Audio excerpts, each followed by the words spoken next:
I first met him in the early 80s in a Chinatown of urban Java.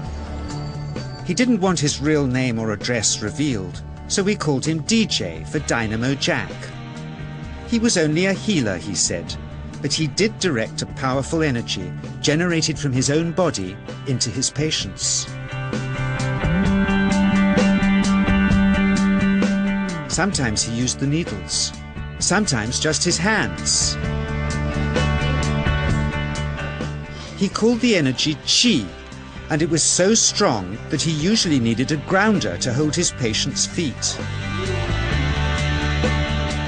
For years we followed him around Java on his healing rounds, pleading to be allowed to film him, but he always refused, saying his powers resulted from a type of meditation with an ancient tradition of secrecy. It was only when my brother Lorne was suffering from a serious eye infection that he finally allowed us to film him in 1987. It was nothing like any acupuncture I'd ever had. I was getting really powerful electric shocks and couldn't control my movements at all. Yin yang, positive and negative, you know. And my positive from here and my negative from here. And we meet together, this can get like electricity. And is this because you're special? You have a special sort of it's meditation every day. It's meditation that does it? Meditation every day. Like you can touch me, like this. It's nothing, okay? It's my burn. Just like this. For our sound recordist, it was also a shocker.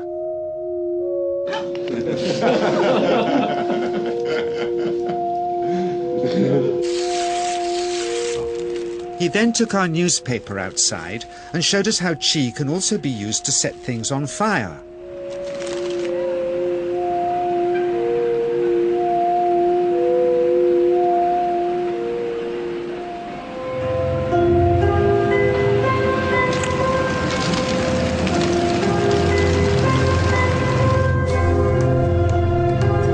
When he heard we'd shown this footage in public, he was very upset and refused all our future efforts to contact him again. As the years passed, we sadly resigned ourselves to never seeing him again. My brother Lorne never did, for by 1997 he was already dead, when I again found myself with DJ, now treating me for an eye problem. But it wasn't this that brought me back. He had tracked me down out of the blue and invited me to tell me a story. He had just returned from 2 years on a deep meditational journey, alone in the heart of Borneo. Amongst his revelations, he had seen, he said, how history was moving on into great change, and the old wisdom was vanishing.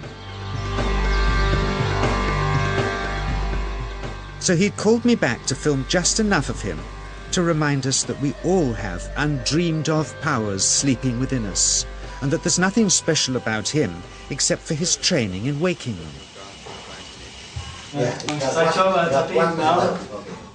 Grounding this patient, my cameraman Joe is having to use all his weight to keep contact. But Qi is pushing him away. He seems able to control the amplitude of this Qi, like a dimmer switch, and it causes uncontrollable responses in the patients and their grounders. I can barely keep my hand on you. It wants to fly off. The electricity is so strong. This mother unwittingly grounds her child. He won't sit still, so she's asked to hold him and grin and bear it. Sometimes signs of this passing energy can be seen in the transmitter too. This Qi stuff is only the surface, he says, of the real adventure beneath, in the meditational technique.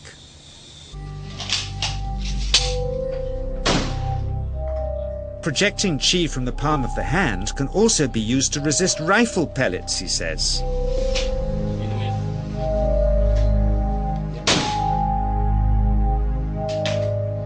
First, you learn to distinguish between yin and yang Qi in your body. Then how to pool it in your navel chakra. Then how to project it, he says. And it's the proportionate mixture between yin and yang which accounts for different effects, like pulling or pushing objects or igniting them. Then he gets really strange. He says that mastering yin qi is the key to the spirit world. There's a long tradition of Indonesian krisis being possessed by spirits. So people bring him their krisis to see if they're duds. Here, he says, he doesn't manipulate matter by projecting mixtures of yin and yang qi. He merely creates a field of yin energy in which, he says, if there's a spirit, it can manifest itself.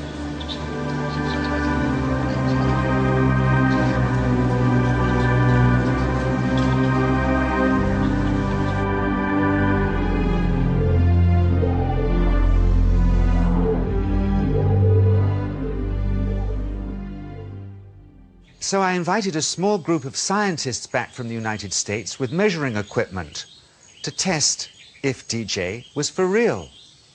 And if so, where might this energy belong on the electromagnetic spectrum? Catherine Cook, CEO of the Mind Science Foundation in Texas. Dr. Roger Nilsson, a Swedish medic and international racing sailor. Dr. Greg Simpson, a physicist from New York's Albert Einstein University, and Andreas Polak, one of DJ's Australian students. The visitors are confident they'll uncover him as a fraud in no time. Greg is the first guinea pig, and he's uncomfortable about showing that he can feel anything at all. Dr. Roger doesn't know what to expect.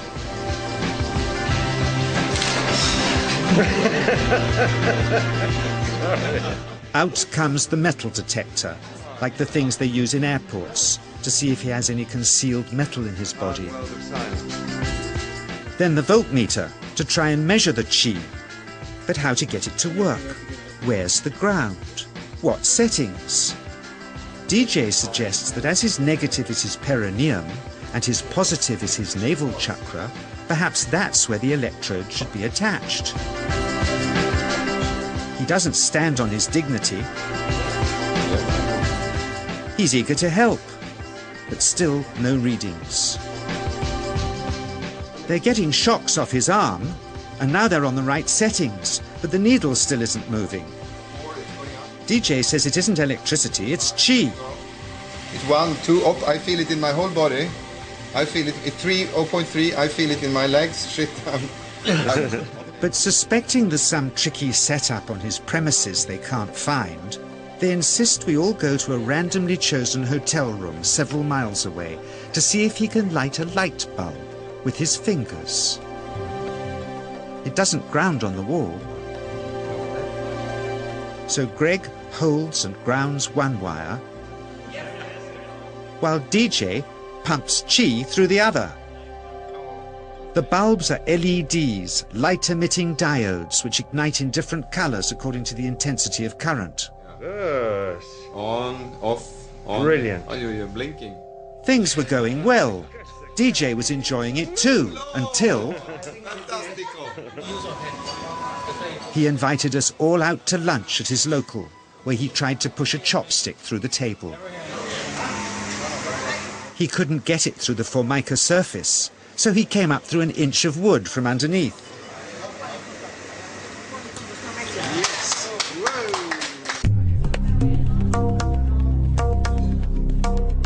Not only did he draw his own blood, but a chopstick splinter had caught Alison here between the eyes, drawing more. The incident was laughed off apologetically, but next morning he was a different man, drawn and upset. He said he'd been visited all night by his long-dead master, raging that he'd broken the strict taboos of his sect, never to show off in public and never to cause harm or draw blood. He felt deeply chastised. All further testing and filming must end. Never again would he submit to public scrutiny, nor accept any new students. He would sink from sight and continue his healing in obscurity, as he had done since before we met him in the early 80s and had always told us was right.